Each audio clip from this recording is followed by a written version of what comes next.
हरियाणा में अब जमीन की रजिस्ट्री ऑनलाइन होगी। 1 नवंबर से पेपरलेस रजिस्ट्रेशन शुरू होगा। गृह सचिव डॉक्टर सुमिता मिश्रा ने जानकारी दी है। मुख्यमंत्री के मार्गदर्शन में लागू होगी नई प्रणाली। तहसीलों के चक्कर अब नहीं काटने पड़ेंगे। जी हां, सुमिता मिश्रा की तरफ से कहा गया। और साथ ही आपको बता दें कि इस समय सबसे बड़ी बात निकलकर यही सामने आ रही है कि एक बड़ी डिमांड, एक बड़ी मांग थी कि हरियाणा में जमीन की रजिस्ट्री होने में कोई दिक्कत परेशानी ना हो। सरकार ने अब एक तरीका निकाला है और वो ये है कि ऑनलाइन रजिस्ट्री होगी। आप किसी भी समय ऑनलाइन रजिस्ट्री करवा सकते हैं। 1 नवंबर यानी कि आप परसों से, 30 अक्टूबर है, कल 31 अक्टूबर है, 1 नवंबर 2025 से हरियाणा में पेपरलेस रजिस्ट्रेशन होगा। कोई कागज आपको हाथ में लेकर नहीं जा रहा है। आपको किसी भी तरह से परेशानी का सामना नहीं करना पड़ेगा। सीधा ऑनलाइन सब कुछ आपको शो होगा। कोई भी देख सकता है, अपनी एप्लीकेशन को देख सकता है, कहां तक वो एप्लीकेशन पहुंची वहां तक भी देख सकता है और उसके बाद सीधे आप उस रजिस्ट्री को करवा सकते हैं और ये सब कुछ ऑनलाइन होगा। सुनवाते हैं क्या कुछ कहा गया। हरियाणा में 1 नवंबर से हम एक बहुत बड़ा परिवर्तन ला रहे हैं।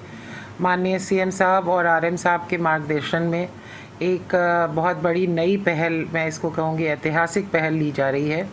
और ये जो 58 साल से हमारी जो प्रणाली बनी हुई है तहसीलों में रजिस्ट्रेशन कराने की, जो ज़मीन की रजिस्ट्रेशन डीड्स हैं, उस व्यवस्था को हम बदल रहे हैं और अब हम पेपरलेस रजिस्ट्रेशन की ओर जा रहे हैं। हरियाणा ये करने वाला देश में पहला प्रदेश होगा। 29 सितंबर को माननीय मुख्यमंत्री जी ने इसे बबैन में, कुरुक्षेत्र ज़िले में लॉन्च किया था पहली बार। और अब 1 महीने की उसमें और इम्प्रूवमेंट और टेस्टिंग के बाद अब हम पूरे प्रदेश में 1 नवंबर, जो हरियाणा दिवस भी है, इसे लॉन्च कर रहे हैं।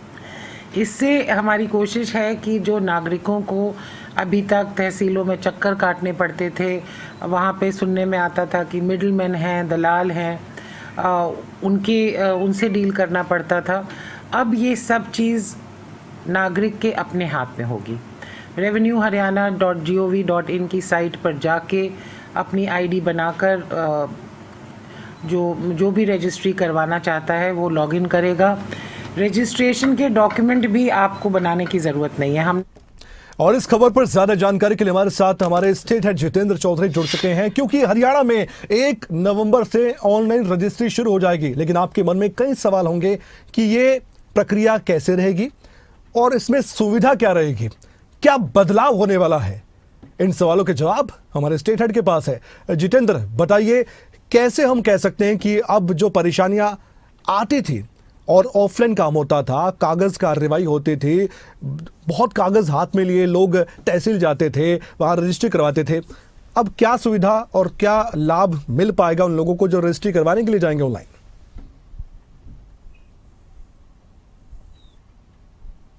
देखिए, बिल्कुल कमल, आपको सबसे पहले हम दर्शकों को बताना चाहेंगे कि आखिर इस जो कदम को उठाने को लेकर के सरकार को आवश्यकता क्या पड़ी। हमने देखा था हाल ही में कुछ इस प्रकार के जो भ्रष्ट जो अधिकारी कर्मचारी थे, उनकी एक सूची जो है वो तहसीलों की जारी की गई थी। एक लंबी सूची देखने के लिए मिली थी, जिसको लेकर के लोगों का भी ये मानना था कि तहसीलों के अंदर जो है पैसे का लेन देन काफी अधिक होता है और भ्रष्टाचार काफी अधिक देखने के लिए मिलता है। सरकार के लगातार अंकुश लगाने के जो प्रयास है, उसके बावजूद भी जो इस प्रकार के माहिर लोग हैं वो भ्रष्टाचार को अंजाम देने का काम करते हुए नजर आते हैं।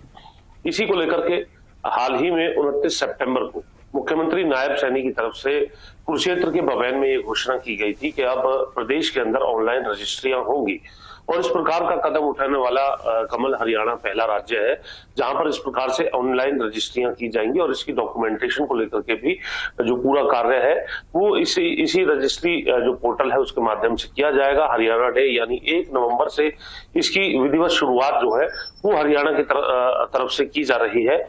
और इससे पहले इसका ट्रायल भी हो चुका है, क्योंकि अपने आप में जमीन की जो रजिस्ट्री होती है उसमें बहुत से कागजात ऐसे होते हैं जिनको ध्यान में रखा जाता है, जिसके आधार पर जो है मालिकाना हक से लेकर के जो खरीद फरोख्त जो होती है और भी जो ड्यूटीज पे करनी होती है, ऐसे बहुत से डॉक्यूमेंटेशन होते हैं जिनकी आवश्यकता होती है। तो ऐसी स्थिति में इस प्रकार का प्रावधान जो सरकार की तरफ से किया गया है, 1 तारीख से जब लोग प्रैक्टिकल तौर पर जो है इस पोर्टल के माध्यम से जो रजिस्ट्रियां हैं उन्हें करवा पाएंगे और वो देखेंगे कि किस प्रकार से जो एक लंबी, ये कह सकते हैं कि एक जो चक्कर काटने की जो अवधि रहती थी वो किस प्रकार से कम होती हुई नजर आई है। पोर्टल कितना सक्सेसफुल रहने वाला है, क्योंकि अमूमन ये भी देखने के लिए मिलता है कि पोर्टल तो खोल दिए जाते हैं लेकिन उसके बाद सर्वर डाउन होने की या फिर सर्वर ठीक प्रकार से ना चलने की जो समस्या है वो देखने के लिए मिलती है, एरर्स देखने के लिए मिलती है। पूरे प्रदेश के अंदर हम देखते हैं तहसीलों के अंदर कितनी बड़ी तादाद में भीड़ होती है।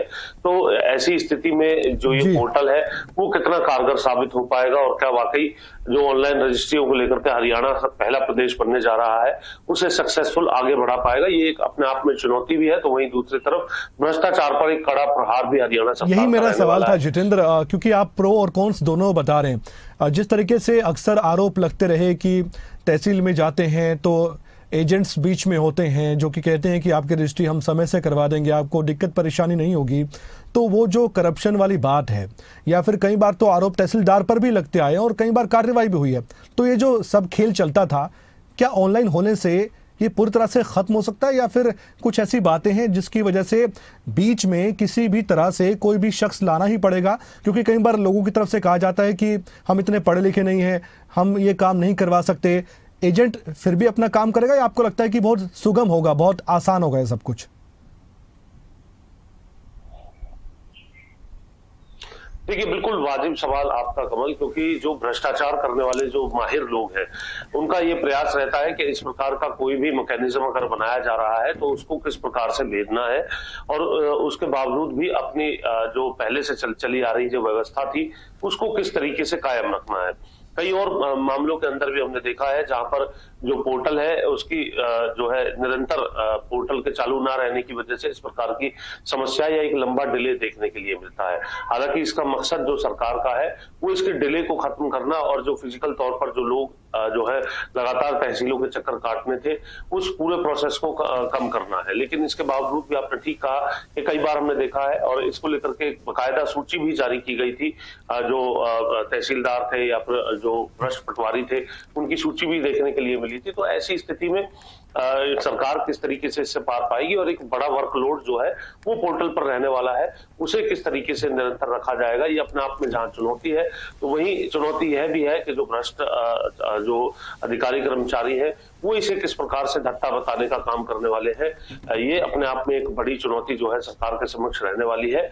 और न सिर्फ इस विभाग में बल्कि हमने इससे अलग भी हमने देखा HSVP पोर्टल को लेकर के कई बार जो समस्याएं हैं वो इससे पहले देखने के लिए मिलती है। उसके अंदर भी सर्वर डाउन होने की जो समस्या है वो देखने के लिए मिलती है, जिसको लेकर के लोगों की जो शिकायतें इसको लेकर के रहती है। और बड़ी बात यह होती है कि जब पोर्टल अगर खराब हो तो उसके बाद उसकी ग्रीवेंस के लिए लोग कहां जाए, उन्हें केवल इंतजार करने के अलावा कोई और जो रास्ता है लोगों के पास नहीं रहता है। तो इन तमाम समस्याओं को भी किस प्रकार से सुनिश्चित किया जाएगा ये भी सरकार के लिए एक आवश्यक बात रहने वाली है, अगर इसे वाकई में भ्रष्टाचार खत्म करने और लोगों की परेशानी कम करने के माध्यम से मकसद से खोला गया।